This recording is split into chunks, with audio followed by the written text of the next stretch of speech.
كثير في ناس بصير في عندهم الهكب اللي هي هاي، تلاقيه بيحكي وهيك. هاي الاشي يا جماعة نتيجة انقباض عضلة الحجاب الحاجز. عضلة الحجاب الحاجز لما تنقبض بشكل لا إرادي أو بشكل نتيجة خربطة خلينا نسميها في السيالات العصبية والانقباضات العضلية، بصير هذا الموضوع كثير مزعج.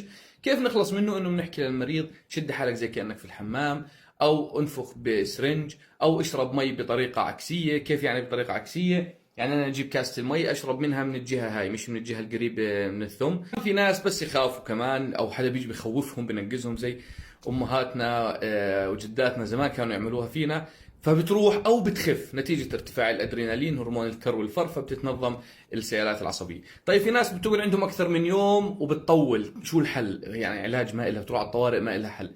احضر الفيديو اللي وراه حتستفيد.